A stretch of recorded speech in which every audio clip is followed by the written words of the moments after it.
मित्र प्रकाश जी, पदाधिकारीगण और सभी I&B secretary और आईटी सेक्रेटरी और पत्रकार मित्रों, आज हम सोशल मीडिया के संबंध में गाइडलाइन और डिजिटल मीडिया और ओटीटी के बारे में कोड ऑफ एथिक्स, इसको लेकर आपसे चर्चा करने के लिए उपस्थित हुए हैं। ये आपको हम बता दें कि जो सोशल मीडिया है, बाकी इंटरमीडियरी है, उसके संबंध में जो हमने गाइडलाइन बनाई है नई, उसको मैं प्रस्तुत करूंगा। और अब डिजिटल मीडिया और ओटीटी के बारे में आईटी एक्ट के अंतर्गत ही हम लोगों ने वो एडमिनिस्ट्रेशन आईएनबी को सौंपा है। तो आईएनबी के द्वारा जो फाइनलाइज किया है, चर्चा करके बाद वो उस रूल के बारे में प्रकाश जी बताएंगे। Let me first lay down the ground rule very clearly. Social media is welcome to do business in India. They have done exceedingly well. They have got good business. They have got good number of users, and they have also empowered ordinary Indians. इसकी हम तारीफ करते हैं। व्यापार करें, पैसे कमाएं और सोशल मीडिया पर ऑर्डिनरी इंडियंस को आप मजबूत करें। आपका स्वागत है। The government welcomes criticism and the right to dissent. Let me make it very clear. And social media has been used to ask questions too, but it is very important that the users of social media must be given the forum to raise their grievance and resolution against the use, against the abuse and misuse of social media. Let me repeat, it is very important that the social media users running into crores should also be given a proper forum for resolution of their grievances within a time-bound manner against the abuse and misuse of social media. ये हमारा एक बहुत बड़ा इसका focus है कि we are empowering the ordinary users of social media in this process. बाकी प्रकाश जी उस विषय को बताएंगे। हमारे सामने शिकायत आती थी कि एक महिला की मॉर्फ फोटो दिखाई जा रही है, मॉर्फ किया हुई। बॉयफ्रेंड गर्लफ्रेंड स्प्लिट कर गए, बहुत कॉम्प्रोमाइजिंग फोटोग्राफ दिखाई जा रही है। ऐसे ऐसे प्रेजेंटेशन आ रहे हैं सोशल मीडिया में which cannot be called civilized from any point of view, impinging upon dignity, compromising the civilized norms of existence. ऐसी शिकायतें हमारे पास बहुत आई थी। और बाकी चर्चा हम करेंगे कि how of late some intermediary and social media platforms were used to garner commercial and financial controversy inter se among corporate houses. हमारे सामने ये भी शिकायत आई थी कि सोशल मीडिया को आजकल क्रिमिनल, टेररिस्ट, देश में chaos, mayhem, वायलेंस को प्रमोट करने के लिए also from across the border कार्रवाई कर रहे हैं। मैं आपको बताना चाहूंगा, the basic essence of this is what?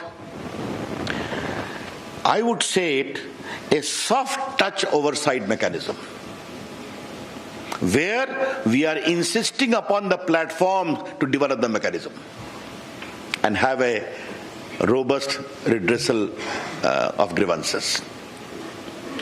और अब जब प्रकाश जी अपनी बात कहेंगे तो वहां भी एक सॉफ्ट टच मैकेनिज्म है where the platforms be the OTT और digital platforms are being emphasised to have a proper mechanism. ये हमारा फोकस है, ये समझना चाहिए। मैं I am wish to share some statistics to you.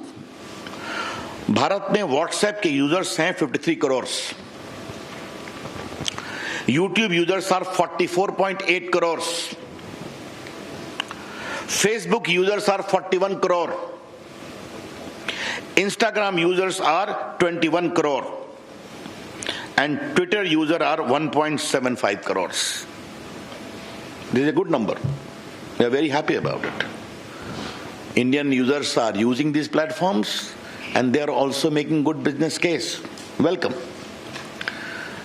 But what has happened, as I indicated in the very beginning, concerns are being raised over the years about rampant abuse of these social media platforms. ये आपके court के सामने बात आई है, parliament के सामने बात आई है, सिविल सोसाइटी ने बात उठाई है, और फेक न्यूज का तो ये हाल है कि आजकल मैं टीवी चैनल्स को देखता हूं कि वो भी एक फैक्ट चेक मशीन रखते हैं. जब प्रकाश जी ने यहाँ फैक्ट चेक शुरू किया तो हमने कहा नई बात है, but now I see many channels are having a fact check machine. Therefore, this only confirms the rampant spread of fake news. और बाकी financial fraud, incitement to violence, ये सब चीजें चल रही थी. तो ये हमने देखा कि जो इंडिया में सोशल मीडिया का एवोल्यूशन हुआ है, many became as the intermediary, then became the social media, some became publishers overnight. ये भी अपने आप में एक डेवलपमेंट हुआ है, ये आपको हम बताना चाहते हैं. आज का हमारा rational and justification for new guidelines क्या है, मैं 4-5 पॉइंट आपके सामने रखना चाहता हूं, और ये बहुत इंपॉर्टेंट है. आपको एक व्यापक प्रेस रिलीज मिलेगा. Supreme court around 11 December 2018 in the Pranjwala case asked us to frame necessary guidelines to eliminate child pornography, rape, gang rape images, videos and sites in content hosting platform and other applications. Supreme court ने फिर 24 September 2019 को मेरी ministry को direct किया कि please have a new guideline completed at the earliest. Our secretary, Mr. Ajay Sani, had filed an affidavit in the court. He will be doing by this year beginning itself. Rajya Sabha में 26/7/2018 को calling attention motion हुआ था fake news पर, abuse of social media पर. And all the members of parliament urged me to take action, and there is my assurance on the floor of the house कि we will improve the entire guideline. और राज्यसभा की एक ad hoc committee की report है on 3rd February 2020, जहां पर pornography on social media, effect on children, hate content on social media, इसको लेकर चिंता प्रकट की गई थी. Therefore, court orders, parliamentary proceedings. I only mention of Supreme Court. There are many orders of the High Courts as well to take action in this. हमारी ministry ने व्यापक कंसल्टेशन किया. We prepared a draft on 24th December 2018, where we received 171 comments. We put those comments in public domain, and we had 80 counter comments too. Therefore, widespread consultations was done, and also in the case of INB, which will be explained by them. अब हम इसके salient features को आपके सामने रखना चाह देते हैं. बाकी तो रूल्स आपके सामने आएगा, प्रेस स्टेटमेंट भी है. पहला है कि 2 कैटेगरी की है. एक है intermediary, which can be a social media intermediary, और दूसरा है significant social media intermediary. Significant social media intermediary पर additional obligation है. There are additional obligations on a significant social media intermediary. We shall notify the users number for a significant social media intermediary very soon. Who will be those? पहला है कि आपको एक grievance redressal mechanism रखना पड़ेगा, and इस grievance officer का नाम भी आपको रखना पड़ेगा. Who shall register the grievance within 24 hours and disposal in 15 days. That is very clear. Second, if there are complaints against the dignity of users, particularly women, that expose their private parts of individuals, or nudity, or in sexual act, impersonation, etc., you will be required to remove that within 24 hours after a complaint is made. This particular provision is designed to respect the dignity of the women of India and anyone else. It's very clear. उसके बाद मैंने बता दिया आपको कि 2 प्रकार के social media होंगे. तो जो सिग्निफिकेंट सोशल मीडिया होगा उनको 3 काम करना पड़ेगा. पहला, you will have to have a chief compliance officer resident in India, responsible for ensuring compliance of the acts and the rules. Second, a nodal contact person resident in India for having 24/7 coordination with the law enforcement agencies. तो पहला हो गया chief compliance officer, दूसरा हो गया nodal contact person, तीसरा है appoint a resident grievance officer who shall perform the grievance redressal mechanism as I indicated. And next is you must publish a monthly compliance report कि आपके पास कितने complaints आए, आपने उन पर क्या कार्रवाई किया और क्या रिड्रेसल किया. Therefore, just to concretize, we are empowering the ordinary users of social media and other intermediaries. You must have a robust grievance redressal mechanism, instituting the complaint within 24 hours, redressal within 15 days. You must have a chief compliance officer for significant social media. You must have a nodal contact person. You must have a resident grievance officer, all residing in India. And you must give a monthly compliance report. ये बहुत स्पष्ट है.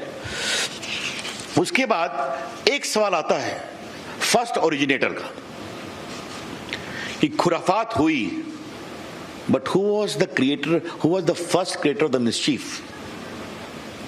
बार बार चीजें retweet पर tweet होनी शुरू होती हैं, कई बार महम शुरू हो जाता है ऑन व्हाट्सएप, मॉब लिंचिंग में.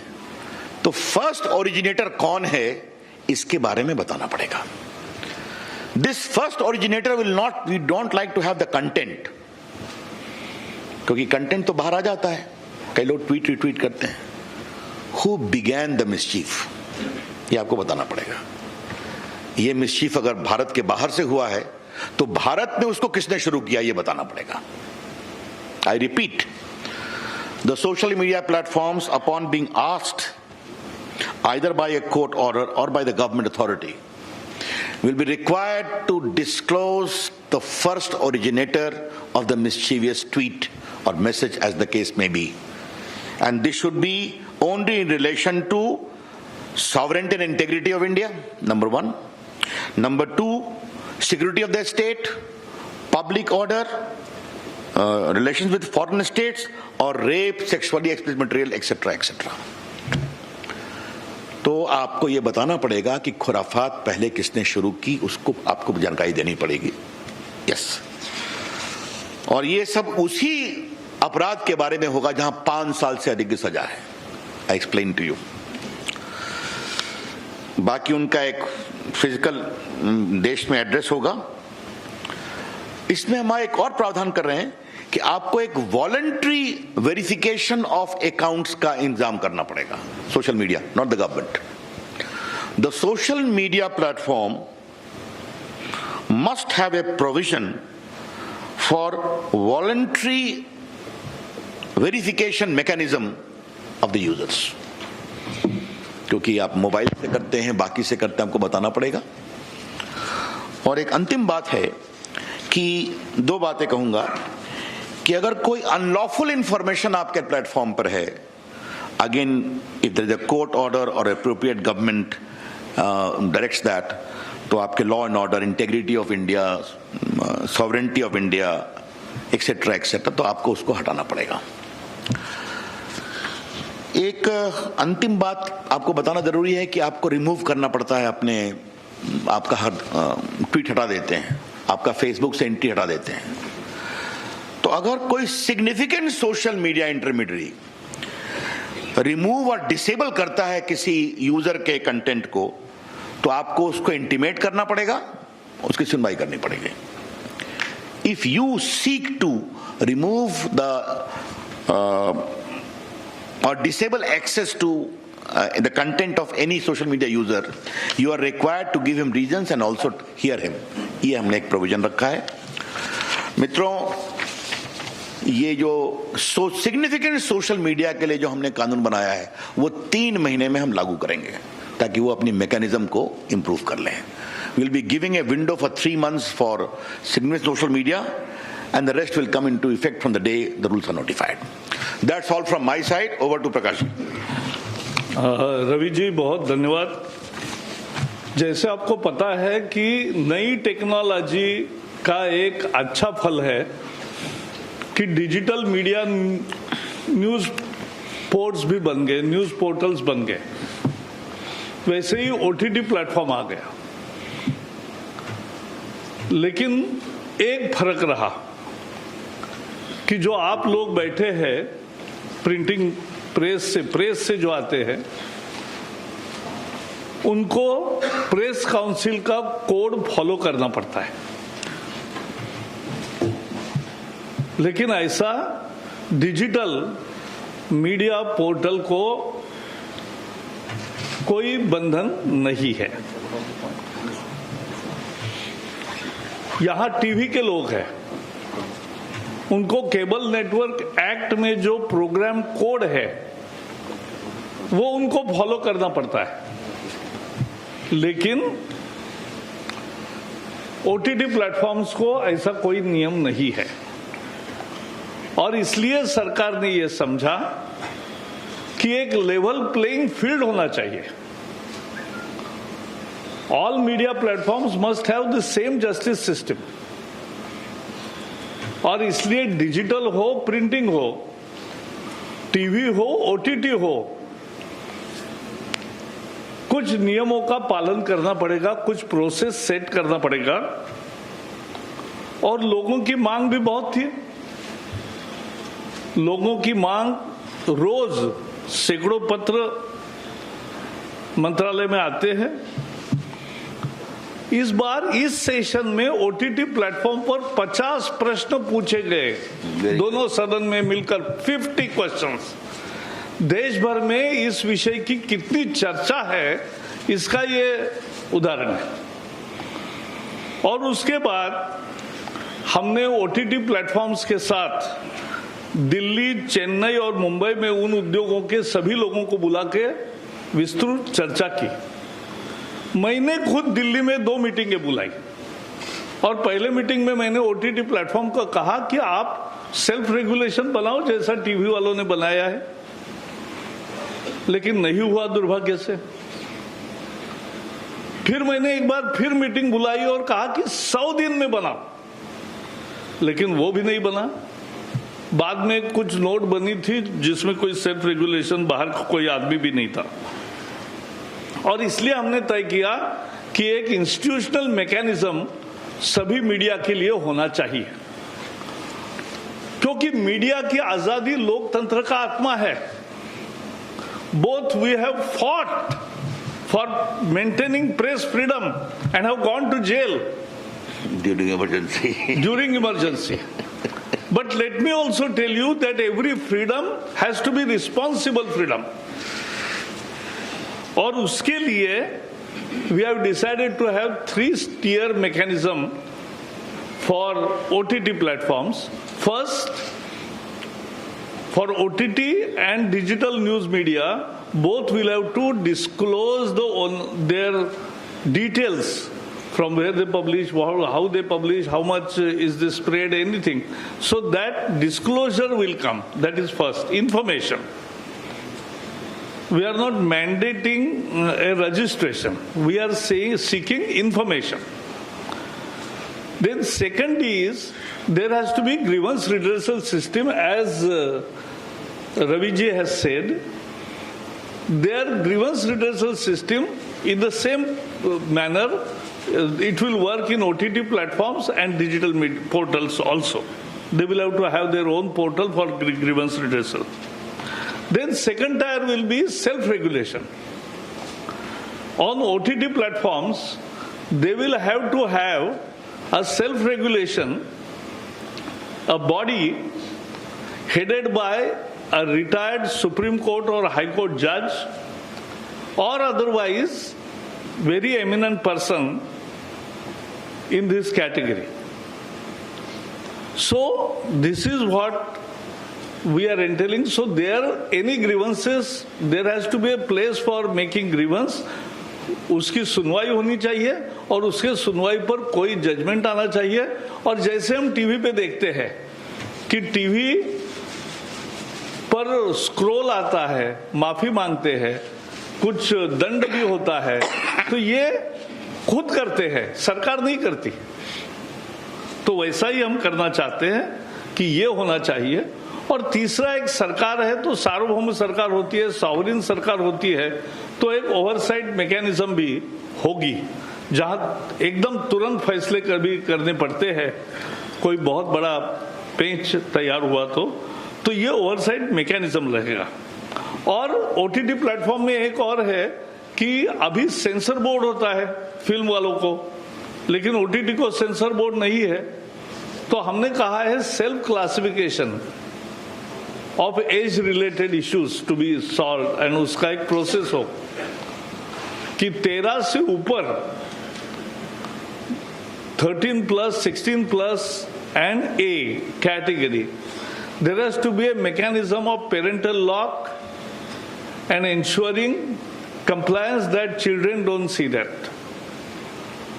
बट बाकी यू सिनेमा जो है इससे वहां भी यू क्लासिफिकेशन सेल्फ क्लासिफिकेशन है, लेकिन उसके लिए भी जो कोड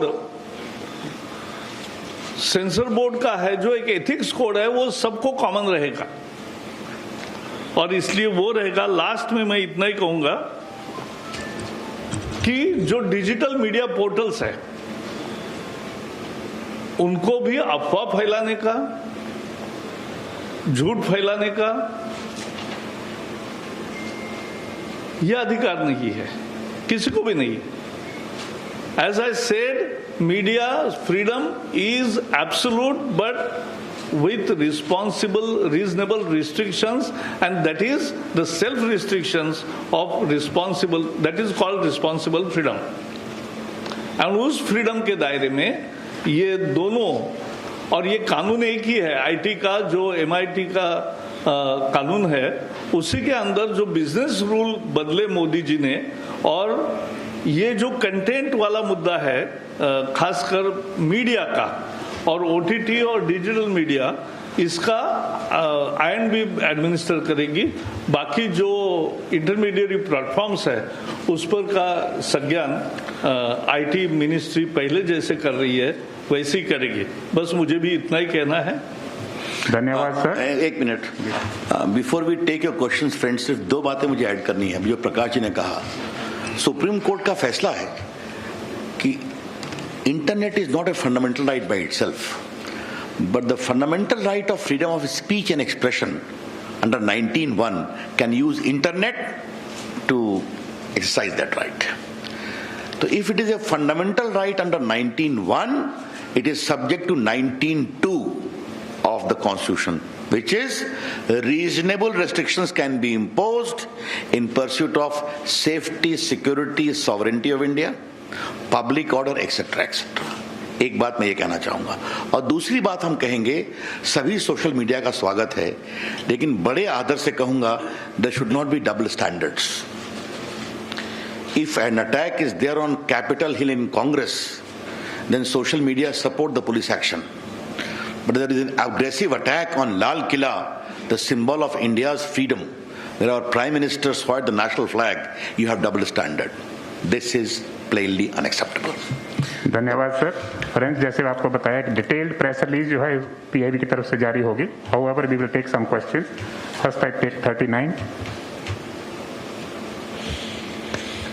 प्रकाश जी, रवि जी, ये सवाल इस चीज से जुड़ा हुआ है, आपके ही विषय से जुड़ा हुआ है। हाल ही में ऑस्ट्रेलिया में न्यूज मीडिया बार्गेन कोड लागू किया है और दुनिया के कई देशों में भी इस तरीके की प्रक्रिया शुरू हो रही है।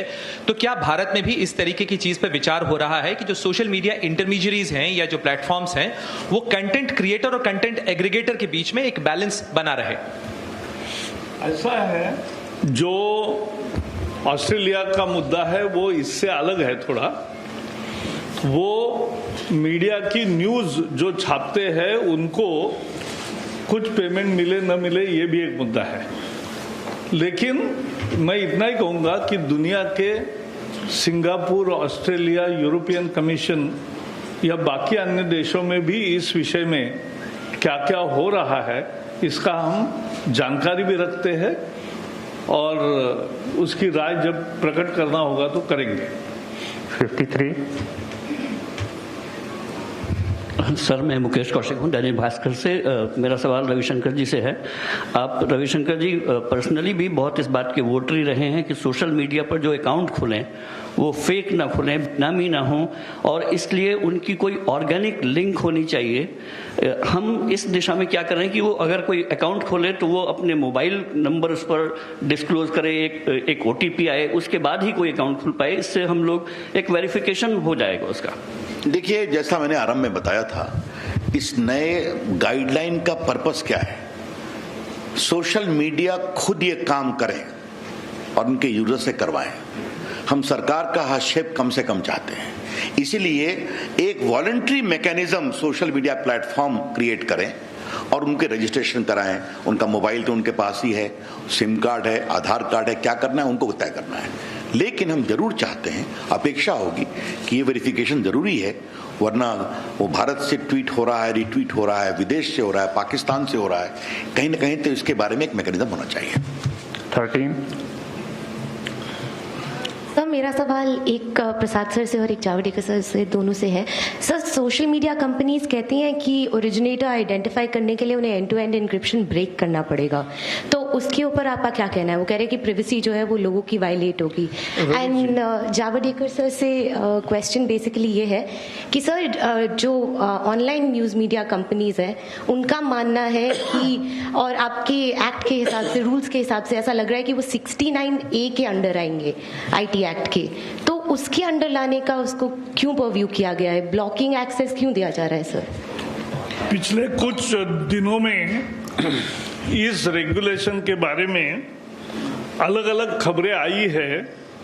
जब आप रूल्स देखोगे और प्रेस रिलीज देखोगे तो बहुत सारे गलत निकलेंगे। As far as your question is concerned, let me make it very clear. When you are talking about first originator, we are not asking them to disclose the content.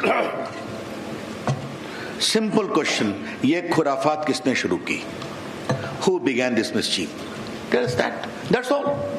And it will be only in relation to issues where punishment is for more than 5 years, including security, sovereignty, integrity of India, rape, etc., all these things. Therefore, there is a proper safeguard. 33। लेकिन वही सवाल था रवि जी और प्रकाश जी दोनों से कि अगर आपने रेगुलेशन बनाया है, उसका 1 बार 2 बार 3 बार अगर रेगुलर वायलेशन होता है तो उसको सुधारने के लिए या फिर दंड का अलग अलग दोनों फील्ड में क्या प्रावधान होंगे, स्पेसिफिक दोनों फील्ड के लिए? देखिए, मैं आपको बता देना चाहता हूं, आज के दिन भारत में फिर रिपीट करूंगा, सोशल मीडिया इंटरमीडियरी इन सबों का देश में स्वागत है। भारत के लोकतंत्र में आपने देश के लोकतंत्र को मजबूत किया है, आम आदमी को आवाज दी है, तो कृपया करके जिम्मेवारी के साथ उसका अनुसरण करें, ये मेरी विनम्र प्रार्थना हो। और अगर इतने क्लियर गाइडलाइन जहां दायित्व उनका है, अगर उसका वो अनुपालन नहीं करेंगे तो जो भी कानून में प्रावधान है IT एक्ट में बाकी है वो देखा जाएगा। I want to repeat in very right earnest that we appreciate the proliferation of social media in India and also its use by ordinary Indians. We want them to be more responsible, more accountable, follow the laws and Constitution of India and give voice to their users. I hope they will appreciate. If they don't, then whatever the provisions are there in the law will take its course. 82। उनका एक प्रश्न OTT पे क्या होगा self regulation में।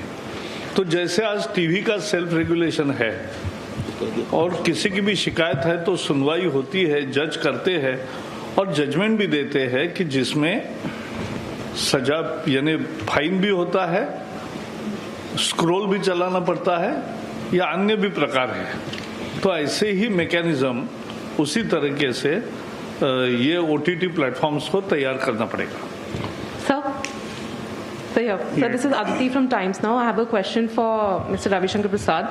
So we're given to understand that even the news pages and the news handles are going to be included in the new guidelines.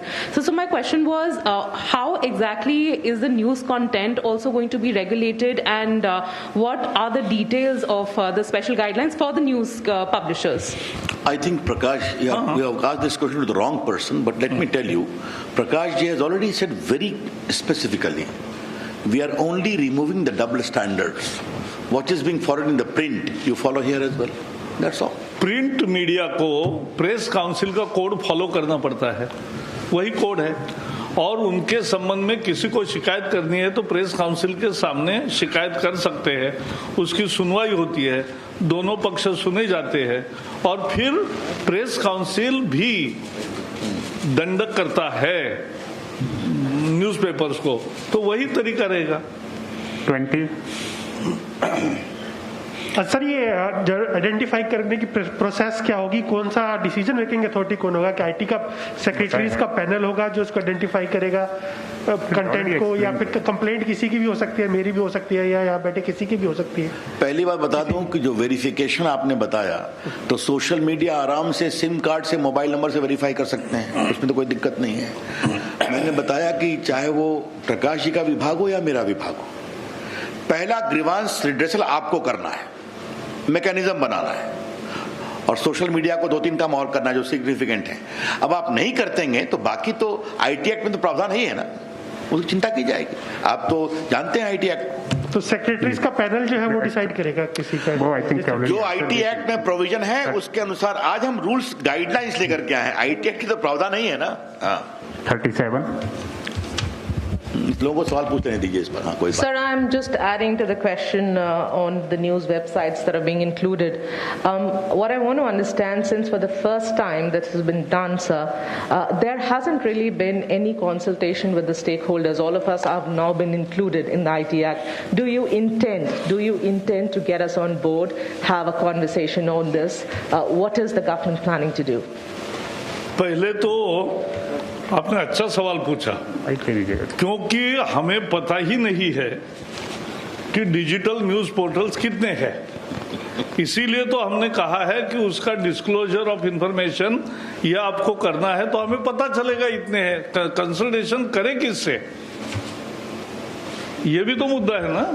तो सारी जानकारी आएगी, तो हमारे दरवाजे सबके लिए हमेशा खुले हैं। कोई भी आपके सुझाव है तो जरूर आपका स्वागत है। 72 जेल किसको होगी, यूजर को कि या प्लेटफॉर्म? जी ऑफेंडर, लॉ ऑफेंडर। चलिए आगे let's go. Yes, who is next? 17 quick fast. Sir, मैं नवनीत मिश्रा हूँ, न्यूज एजेंसी आईएनएस से। एक रेवेन्यू शेयरिंग को लेकर के बार बार सवाल खड़े होते हैं। फेसबुक और ट्विटर करीब 11,000 करोड़ सालाना का इनकी कमाई होती है भारत में, तो इसको लेकर के सरकार की क्या नीति है? क्योंकि ये कहा जाता है कि वो अपनी कमाई सही से वो शेयर नहीं करते। देखिए, आज का विषय social media guidelines, OTT digital platform guideline के बारे में है। तो अगर आप इसी पर सवाल केंद्रित करेंगे तो कृपा होगी। बाकी कौन अपना रेवेन्यू कितना शेयर करे, कैसे करे, इसको लेकर दुनिया में बहुत बहस चल रही है। कई जगह उस पर गाइडलाइन बने हैं, वो एक बड़े डिबेट का विषय है। 129 Sir, I'm Surabhi from the Economic Times. Just want to understand, sir, that will there be another round of consultation on all these guidelines? Because you've not notified it, so how long will it take to notify these guidelines? And like my colleague asked, that none of the news publications have been given an opportunity to actually, comment or consult on these guidelines. So will there be a formal process of consultation which will be done to call all the news publications and get their comments on this code? Your question is to whom? Prakash, sir. And also to you, sir, in terms of when we will notify the final guidelines. मैंने जैसे बताया, OTT platforms 40 entities known है, उनके साथ 3 बार consultation Delhi, Chennai, Mumbai में हुआ। 2 बार मैंने दिल्ली में सबको बुलाकर मीटिंग की। जो आज मैं गाइडलाइन ले आया हूं उसका ही उन्हीं को करे खुद, यह हमने आग्रह किया। दुर्भाग्य से 6 महीने में नहीं हुआ और इसलिए अब गाइडलाइन आई है। और कंसल्टेशन कहोगे तो जैसे रवि जी ने कहा, उनका तो गाइडलाइंस वेबसाइट पर रखे ही थे ओपन, और उस पे 177 कमेंट्स भी आए और कोई काउंटर कमेंट भी आए। तो ये कहना कि कंसल्टेशन हुआ ही नहीं, सिर्फ डिजिटल न्यूज पोर्टल का मुद्दा ऐसा है, कौन है और कैसे कौन कौन है ये किसी को पता ही नहीं है। अब जब डिस्क्लोजर होगा और वो जानकारी सब आएगी तब आपके हमारे दरवाजे आपके लिए खुले हैं। 154. Just a minute. I would like to add one thing to what Prakash said very significantly. When we sit in the government, we have to take into account the concerns of all the stakeholders. That is what Narendra Modi's accountable government is about. Should we keep quiet when a mother starts complaining to us that my daughter is being exposed like this? Should we keep quiet when a small business entrepreneur is sought to be swamped by big business houses based upon falsehood? My department is full of these complaints. So is Prakashji's. Therefore, we have said, no, we will have this mechanism, but you will have to enforce it. We will have a soft touch. That is what this is about. What is the timeline for the final? Wait कर लीजिए ना, जैसे होगा आपको मालूम हो जाएगा, जल्दी ही करेंगे। Yes, So my name is Swati Mathur. I'm from the Times of India. My question is to Mr. Prakash Javadekar. Sir, I'm here. Over here. Yeah. Sir, you referred to the Film Censor Board and you also talked about age-related classification for OTT content. Now, what I want to understand is that you've said that there should be parental locks. Isn't it incumbent on the consumers watching that content to, impose whatever? Here you seem to be, penalizing the OTT digital platforms for not providing, मैंने जो कहा फिर से कहता हूँ, फिल्मों के लिए सेंसर बोर्ड है, टीवी के लिए प्रोग्राम कोड है, ओटीटी के लिए कुछ भी नहीं है। तो प्रोग्राम कोड आएगा जो टीवी वालों को है, सीरियल्स वगैरह सब चलते हैं, और सिनेमा के लिए हम अभी सेंसर बोर्ड उसमें नहीं ला रहे। हम उन पर विश्वास रख के आप क्लासिफाई करो कि 13, 16 प्लस एंड ए फिल्म्स कौन से, और घर में भी देखा जाता है तो घर में बच्चे ये नहीं देखेंगे। इसकी एक सुचारू व्यवस्था वो प्लेटफॉर्म की भी जिम्मेवारी है और घर वालों की भी है। Number 10.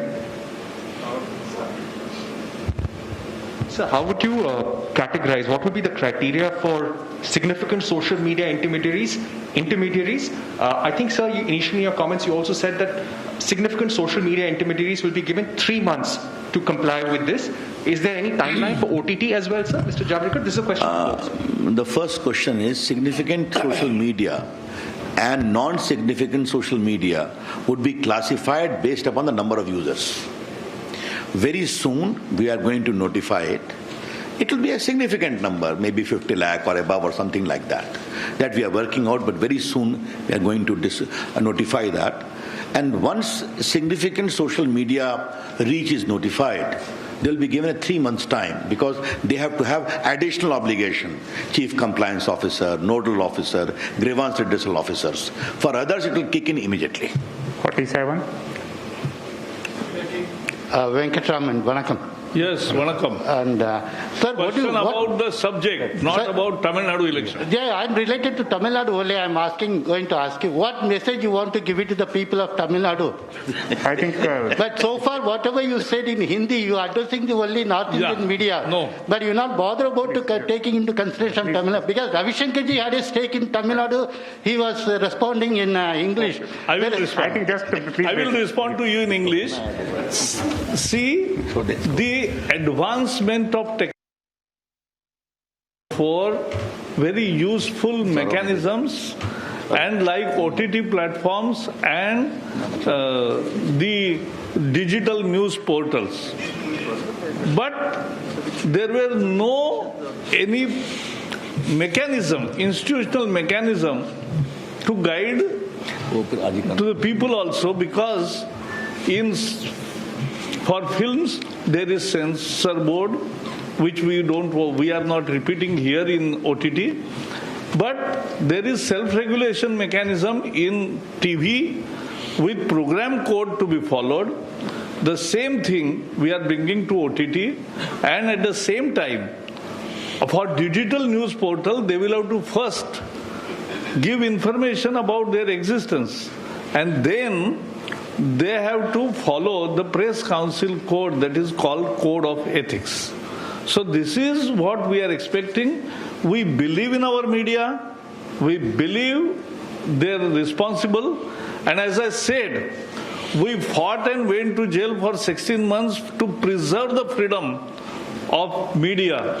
But media's freedom is also has to be responsible freedom. To make it that responsible freedom का ही ये एक mechanism है. This is the mechanism for responsible freedom. 18.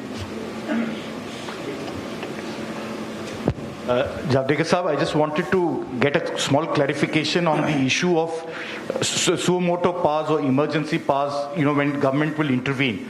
How will it play out? What is the mechanism? Who will be the nodal agency?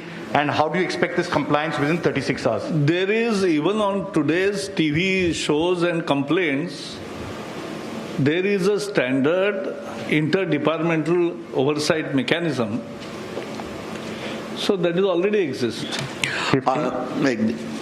There are proper provisions under the IT Act to take emergency measures in case of real emergencies. But once those orders are invoked by the IT Secretary or by the INB Secretary, as the case may be, it has to be affirmed by a proper committee, it has to be reviewed, and there is a review mechanism which we have imported that of the telegraph rule, namely headed by the Cabinet Secretary in the Government of India and Chief Secretary in the State Government. Therefore, there are proper safeguards also in case of exercise of emergency powers.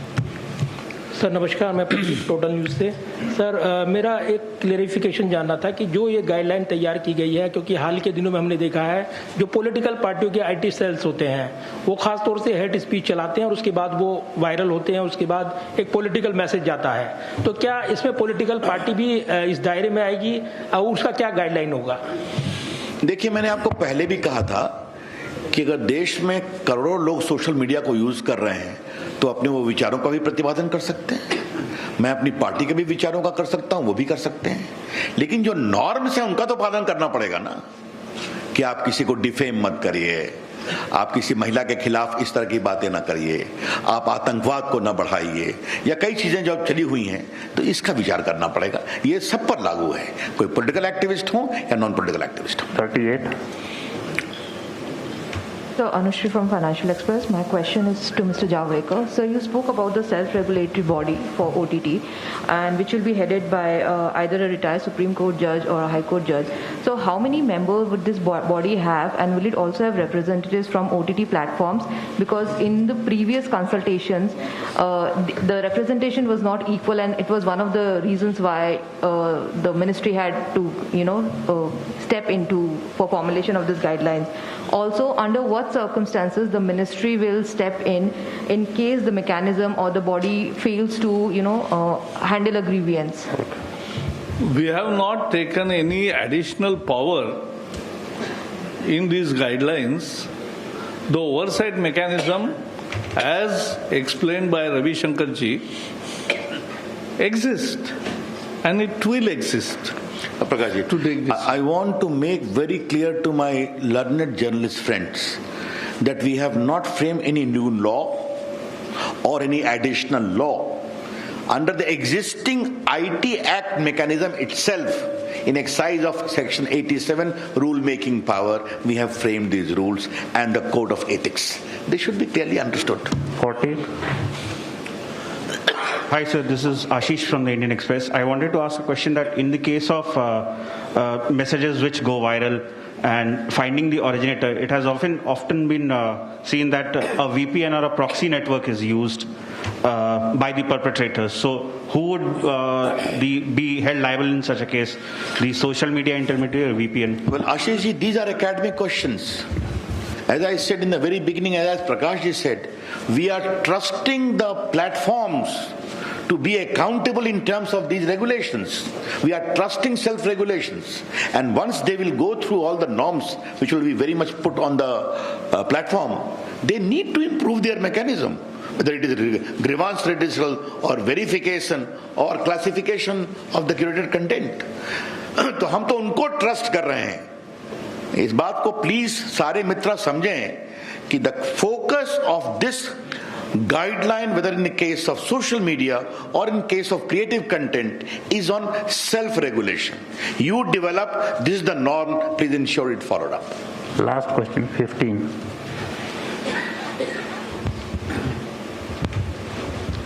Sir, you spoke about press council norms for websites, sir. Sir, there has been a long demand to increase the ambit of the press council. As a follow-up, is there a plan to do so? Secondly, sir, I also wanted to ask that internet is a global entity. You may set the norms for Indian websites. Have you thought of kind of the same kind of norms could be floated by websites based abroad? So is there any thinking on that? See, it's a different topic whether the Press Council Act will be expanded or given teeth. It's a continuous discussion. Let's see what happens. जहां तक आपका सवाल है, I do acknowledge internet is a fine creation of human mind. But if internet is a global phenomena, it must have linkage to the local ideas, local culture, local customs, and most important, local laws, our constitution and laws of India. अब ऐसा तो नहीं चलेगा ना कि आप America में बैठ के आपकी चीज यहाँ दिखाएंगे और यहाँ के ग्रीवांस का रिड्रेसल नहीं होगा, यहाँ के एब्यूज चलता रहेगा, मिसयूज चलता रहेगा, ये हमारी अपेक्षा होगी। Thank you very much sir. Thank you friends. Thank you. क्या है बुक? ये आईटी एक्ट है। ये प्रेस रिलीज है, ये बुक है। चलो हो गया।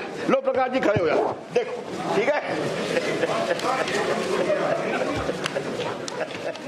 ये आईटी एक्ट है।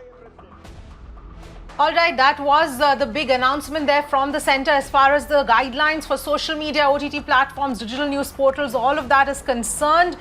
Some basic highlights right now. Big focus has been put on the grievance redressal mechanism or system as far as social media platforms are concerned. Details of post origination would also need to be disclosed if that is required or mandated for depending on the content of the code of the post. If any person's user access gets blocked, the user must be given a chance to be heard over that particular issues. As far as OTT platforms are concerned, no censor board has been brought in for the time being, but OTTs to have an age classification as well as parental lock option. So lots to discuss, but we'll slip into a very quick break and be back.